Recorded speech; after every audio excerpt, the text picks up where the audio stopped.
wave your pantyhose, sing the chorus, and it goes.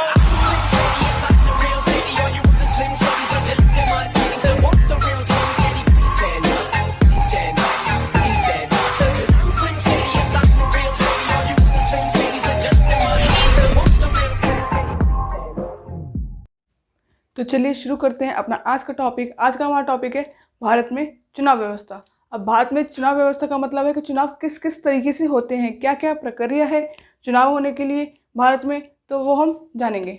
ठीक है,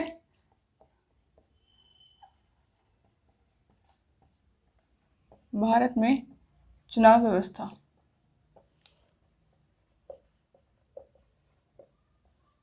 अब देखते हैं इसमें क्या क्या है।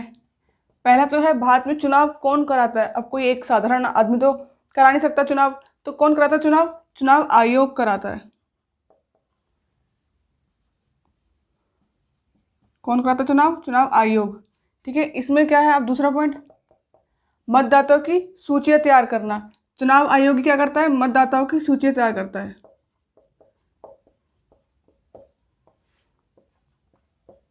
की सूची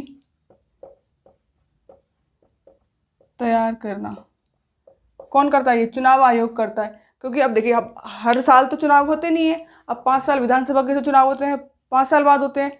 तो इसमें क्या है, अब 5 साल में कुछ लोग बच्चे ऐसे होंगे जो 18 से ऊपर के होंगे, उनकी उम्र तो बड़ी होगी, जैसे 5 साल आगे बढ़े तो इसमें क्या है, उसमें वो देखते हैं कि किन किन की उम्र 18 से ऊपर की हो गई है, 18 के हो गए हैं, जो अब वोट देने के लायक हो गए हैं, तो वो क्या आ जाएंगे, मतदाताओं की सूची में आ जाएंगे। ठीक है, इसी में आता है चुनावों की तिथि। कि जो चुनावों की जो डेट होगी वो कौन तय करेगा? वो चुनाव आयोग तय करेगा। कोई अब ऐसा नहीं है कि जो चुनाव लड़ रहे हैं वो अपनी मर्जी से कोई डेट रख देंगे कि हाँ इस डेट पे होनी चाहिए। नहीं, चुनाव आयोग ही तय करता है कि किस डेट पे कब चुनाव होने हैं। और इसी में अगला है 4th पॉइंट, आवेदन करना, मतलब फॉर्म भरना। जो कैंडिडेट खड़े हो रहे हैं चुनाव के लिए, अब उनको एक फॉर्म भी भरना पड़ता है चुनाव आयोग के पास, कि उन्हें बताना पड़ता है कि देखिए हम भी लड़ रहे हैं, और उन्हें अपने आवेदन फॉर्म को फिल करके देना होता है। तो ठीक है, इसको याद रखना, इससे फॉर्म फिल करना होता है। नेक्स्ट है चुनाव में नाम वापस लेना।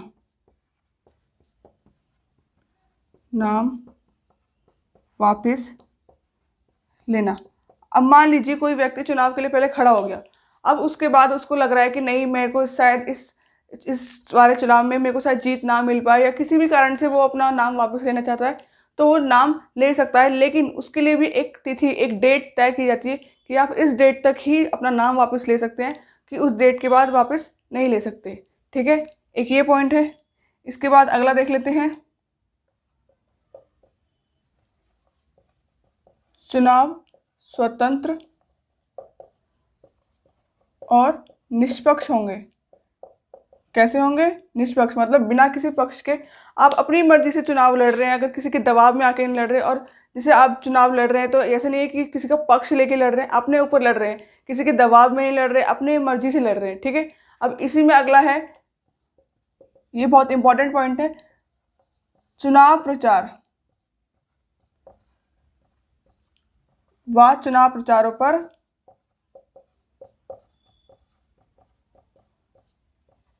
पर निगरानी रखना।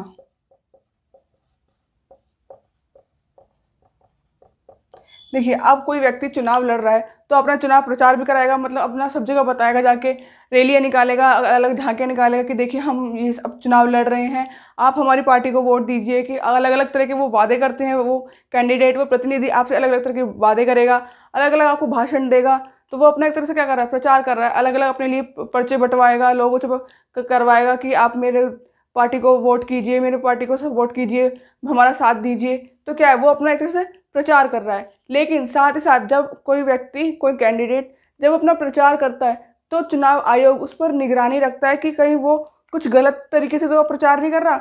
जैसे कि कोई वो जाति या धर्म के आधार पर वोट मांगने की इच्छा रख रहा हो, कि जाति धर्म के आधार पर लोगों को अपनी तरफ खींचना चाह रहा हो, धर्मों के आधार पर अलग वादे कर रहा हो कि मैं ऐसे मंदिर बनवाऊंगा, वो बनवाऊंगा, अलग अलग तरह की धर्मशाला खुलवाऊंगा। अगर वो इस तरह के वादे कर रहा है या फिर धर्म के आधार पर वो जीतने की कोशिश कर रहा है, तो चुनाव आयोग उसे उस पर रोक लगाएगी, क्योंकि उस पर ऐसे किसी भी धर्म या जाति के आधार पर आप वोट नहीं मांग सकते। आप स्वतंत्र होकर लड़िए ना, आप किससे ऐसे क्यों लड़ रहे हैं कि धर्म के आधार पर, जाति के आधार पर। अगर जाति धर्म के आधार पर अगर आपको पकड़ा गया कि आपने ऐसा किया है तो चुनाव आयोग क्या करेगा, आपको प्रचार करने के लिए 3-4 दिन तक रोक लगा देगा कि जाइए, आप 3-4 दिन तक प्रचार नहीं कर सकते। तो ऐसे चुनाव आयोग को ही शक्तियाँ दी गई है, ये पावर है उसके पास कि अगर आप ऐसा करते हैं तो चुनाव आयोग आपको रोक लगा सकता है। अब है आपका चुनाव आयोग, जिसमें भारत के संविधान मतलब अनुच्छेद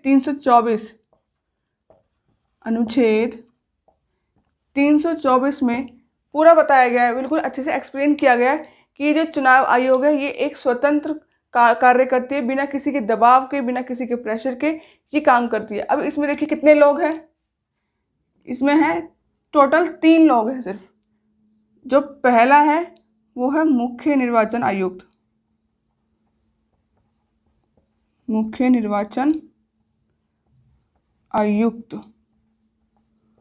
और जो दो हैं, दो जने इसमें, वो है निर्वाचन आयुक्त।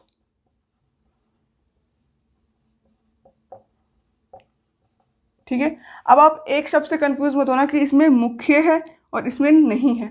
मुख्य का मतलब इसमें यही है कि हाँ ये बड़ा है, लेकिन जो तीनों जो सदस्य हैं इसमें निर्वाचन आयोग में, तीनों के पास पावर सेम है, योग्यता सेम है, सब कुछ इसमें क्या है सेम रखा गया है। इनकी जो शिक्षा जो भी इन्होंने करी होगी, जो ली होगी, वो भी क्या है सब कुछ सेम है, इनकी योग्यता ही सेम है, पावर सब कुछ सेम ही है इनकी।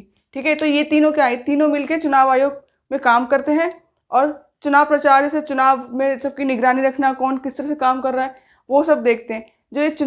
जो निर्वाचन आयुक्त होते हैं इनके पास बहुत ज़्यादा पावर होती है। अगर मान लीजिए कोई चुनाव प्रचार में कोई गलत तरीके से अपना प्रचार कर रहा है, जैसे मैंने आपको बताया धर्म जाति के आधार पर, या किसी को भड़काऊ बयान दे रहा है किसी के प्रति अपनी पार्टी को जिताने के लिए, ऐसे भड़काऊ बयान दे रहा है, तो इस पर क्या है ये रोक लगाती है। अब इनके भी अलग अलग आगे, अब ये तो है नहीं खुद जाके रोक लगाएंगे, इनके भी नीचे जो होंगे लोग काम करने वाले उनको बोलेंगे। तो क्या है इनके पास इतनी ताकत होती है कि अगर कोई गलत काम करता है चुनाव के दौरान तो उस पर बिल्कुल रोक लगा सकते हैं। कोई भी मुख्यमंत्री के, कोई प्रधानमंत्री भी कुछ नहीं बोल सकता। ठीक है, तो इनके पास इतनी पावर है। ठीक है, अब हमारा अगला टॉपिक है सर्वाधिक वोट की जीत प्रणाली। अब देखिए, अब ये जो सर्वाधिक वोट की जीत प्रणाली आपको पढ़ने से ही थोड़ा समझ में आ रहा होगा कि जैसे जिसकी सबसे ज़्यादा वोट उसी की जीत। अब ये तरीका जो है कहाँ से लाएगा, ये प्रणाली कहाँ से लाई गई, ये प्रणाली आई इंग्लैंड से। कहाँ से आई, इंग्लैंड से। ठीक है, हमने इंग्लैंड से इसको अपनाया है। अब देखिए, अब पूरे भारत में एक साथ चुनाव कराना तो बहुत मुश्किल है। अब छोटा भारत तो है नहीं, छोटा सा तो है नहीं भारत, बहुत बड़ा भारत है। तो इसमें क्या करा, सबको अलग अलग एक छोटी छोटी इकाइयों में बांट दिया गया। जैसे भारत को अलग अलग राज्यों में बांट दिया गया, फिर राज्यों से किसमें जिलों में बांट दिया गया, फिर जिलों से अलग अलग कॉलोनी, अलग अलग छोटे छोटे एरिए, छोटे छोटे इकाइयों में सबको बांट दिया गया, जिसमें चुनाव कराना बहुत आसान हो जाता है। जिसमें ऐसे अलग अलग क्षेत्रों को बांट दिया गया, इसे ही हम क्या कहते हैं, निर्वाचन क्षेत्र कहते हैं। छोटी छोटी भौगोलिक इकाइयों में बांट देना निर्वाचन क्षेत्र कहलाता है। ठीक है, तो इसी में क्या है कि अब जब सबको अलग अलग छोटी इकाइयों में बांट दिया गया तो चुनाव कराना तो आसान हो ही जाएगा, सबको आसानी से कर सकते हैं चुनाव। तो इसमें ही सबके जिसके सबसे ज़्यादा वोट होंगे वो क्या होगा, चुनाव जीत जाएगा, विजेता हो जाएगा। तो इसका मतलब इसमें यही है कि जिसके सबसे ज़्यादा वोट उसी की जीत। तो आपको समझ में आ गया होगा। इसमें एक बात क्या कही गई, और निर्वाचन क्षेत्र किसे कहते हैं, जिसे चुनाव के लिए छोटी छोटी इकाइयों में बांट दिया जाए वो निर्वाचन क्षेत्र है, और जिसकी सबसे ज़्यादा वोट उसी की जीत। तो किस प्रत्याशी की जीत होगी, जिसकी सबसे ज़्यादा वोट होगी।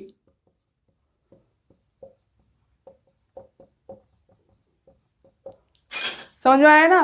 तो ठीक है, अब आई होप कि आपको सब कुछ अच्छे से क्लियर हुआ हो। तब तक के लिए बने रहिए, मिलते हैं अपनी नेक्स्ट वीडियो में।